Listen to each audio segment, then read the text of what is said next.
ఈ వీడియోలో మీరు చూడబోతున్నారు మోటరోలా మొబైల్ ఫోన్స్లో ఎడ్జ్ లైటింగ్ అనే ఆప్షన్ని ఎలా ఎనేబుల్ చేయాలి, అదేవిధంగా ఎనేబుల్ చేసిన తర్వాత ఎలా కస్టమైజేషన్ కూడా చేయాలని చెప్పి చూపిస్తాను స్టెప్ బై స్టెప్ అని. సో మీకు ఎటువంటి కన్ఫ్యూజన్స్ లేకుండా ఉండాలి అంటే ఈ వీడియోని చివరి వరకు ఎక్కడ స్కిప్ చేయకుండా అయితే చూడండి.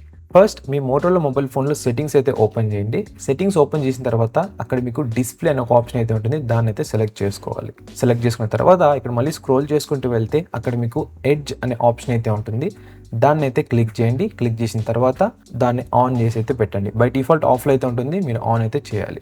సో ఇక్కడ మీరు కొన్ని చేంజెస్ అయితే చేసుకోవచ్చు అనమాట. దానికోసం మీరు ఇక్కడ సెట్టింగ్స్ ఐకాన్ కనిపిస్తుంది కదా బాటమ్ లెఫ్ట్ కార్నర్లో, దాని మీద అయితే క్లిక్ చేయండి. సో ఇక్కడ చూడొచ్చు మీరు బోల్డ్ అనే సెట్టింగ్స్ అనేది ఈ ఆప్షన్లో. ఇక్కడ మీరు కావాలనుకున్నట్లయితే ఎడ్జ్ లైటింగ్ కలర్ అయితే చేంజ్ చేసుకోవచ్చు, ఇంకా ఎడ్జ్ లైటింగ్ని ఆన్ అండ్ ఆఫ్ అయితే చేసుకోవచ్చు స్పెసిఫిక్గా, లైక్ ఇన్కమింగ్ కాల్స్కి, లేకుంటే అలారమ్స్కి, యాప్ నోటిఫికేషన్స్కి, ఇంకా డిఫరెంట్ థింగ్స్కి. అంతేకాకుండా ఇంకా మీరు లైటింగ్ ఆప్షన్స్ కూడా అయితే అడిషనల్గా అడ్జస్ట్ చేసుకోవచ్చు అనమాట. ఫర్ ఎగ్జాంపుల్ ఎలా అంటే ఈ ఎడ్జ్ లైటింగ్ అనేది ఎప్పుడు ఆన్ అవ్వాలి, లేకుంటే బ్రైట్నెస్ లెవెల్స్ ఎంత ఉండాలి, అదే కాకుండా ఇంకా ఒక సెట్ ఆఫ్ టైం కూడా అయితే సెట్ చేసుకోవచ్చు. ఆ టైం లోపలే ఈ ఎడ్జ్ లైటింగ్ అయితే చూపిస్తుంది. సో ఈ సెట్టింగ్స్ అన్ని కూడా మీరు అడ్జస్ట్ చేసుకోండి మీ నీడ్స్ ప్రకారం.